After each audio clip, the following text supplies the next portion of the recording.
देखिए, police remand पर संसद का जो मास्टरमाइंड है, कोर्ट ने 7 दिन के लिए उसको रिमांड पर भेज दिया है। पटियाला हाउस कोर्ट में पुलिस का दावा कि सांसदों को डराना उसका मकसद था, देश में अशांति को फैलाना भी मकसद था। साजिश रचने के लिए कई बार ये आरोपी आपस में मिले थे। देखिए, ऐप पर बातचीत भी होती थी इनकी, लेकिन आपस में इनकी कई बार मुलाकात भी हुई थी जब इन्होंने रेकी की और पूरे तरीके से इस प्लान को बनाया। तो कुल मिलाकर काफी दिनों की मुलाकात, काफी महीनों की रेकी, जिसके बाद इस पूरे प्लान को तैयार किया गया। पटियाला हाउस कोर्ट में पुलिस ने यह दावा किया है कि इसका जो मकसद है वो था देश में अशांति और अराजकता को फैलाना, सांसदों को डराना। यह आरोपी ललित है, जिसकी तस्वीर आप देख रहे हैं। यही वो व्यक्ति है, यही वो चेहरा है जो इस पूरे प्लान का मास्टरमाइंड बताया जा रहा है। अब देखिए, कुल मिलाकर कोर्ट में पुलिस किस तरीके के दावे कर रही है वो विस्तार से आपको ग्राफिक्स के जरिए हम बताने की कोशिश करते हैं। सबसे पहला दावा, सांसदों को डराना, देश में अशांति को फैलाना, यह था इस मास्टरमाइंड का मकसद।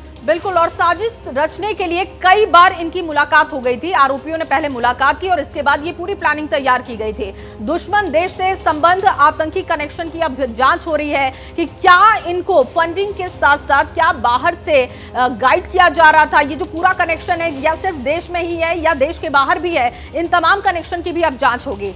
अब देखिए, साजिश को छिपाने के लिए फोन तक नष्ट कर दिए, क्योंकि अब ये जो पूरी प्लानिंग बनाई थी इसको नष्ट कैसे करें, साथियों के फोन्स तक को यहां पर नष्ट कर दिया गया। वरुण लगातार हमारे सहयोगी जुड़े हुए हैं। वरुण, देखिए, इस पूरे मामले को लेकर जिस तरीके से अब तार जुड़ते जा रहे हैं, एक के बाद एक नए खुलासे हो रहे हैं, जिसमें एक खुलासा ये भी है कि वो अपने आप को जलाना चाहता था। जेल लेने के लिए गया, मिली नहीं, तो उसके बाद ऑनलाइन उसको जब नहीं मिली तो उसने इस प्लान को बदल दिया। ये जो चौंकाने वाले खुलासे हैं वरुण, ये किस तरफ इशारा करते हैं?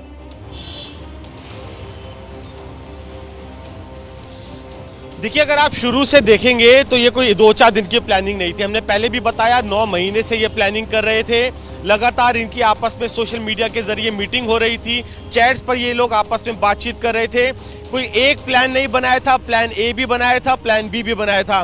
प्लान बी में ये बात भी तय हुई थी कि अगर प्लान ए सक्सेसफुल नहीं हुआ तो जो 2 लोग हैं, महेश और कैलाश, जिन्हें पुलिस ने हिरासत में ले रखा है, वो किसी दूसरे रास्ते से मीडिया कर्मियों के सामने जाएंगे और फिर वहां पर जो कैंडल स्मोक है उसको जलाएंगे।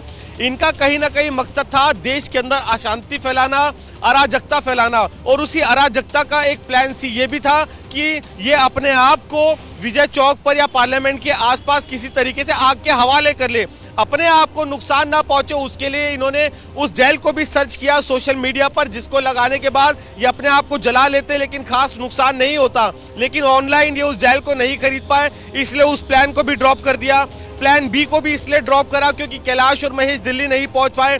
प्लान ए पर पूरी तरीके से 100% इंप्लीमेंट करना था, क्योंकि वही एक प्लान बचा था, इसलिए इंस्ट्रक्शंस दी गई थी। तो कहीं ना कहीं पूरी प्लानिंग थी, अराजकता फैलाना चाहते थे, एमपीज को डराना चाहते थे, देश के अंदर माहौल जो है उसको खराब करना चाहते थे, और सरकार पर एक दबाव बनाकर अपनी अनैतिक बातों को आगे तक पहुंचाना और पूरा करवाना चाहते थे। पूरी प्लानिंग थी और महीने भर की ये पूरी प्लानिंग थी, कई महीनों से ये प्लानिंग चल रही थी, और इसके बाद ये इस तरीके से संसद में घुसे।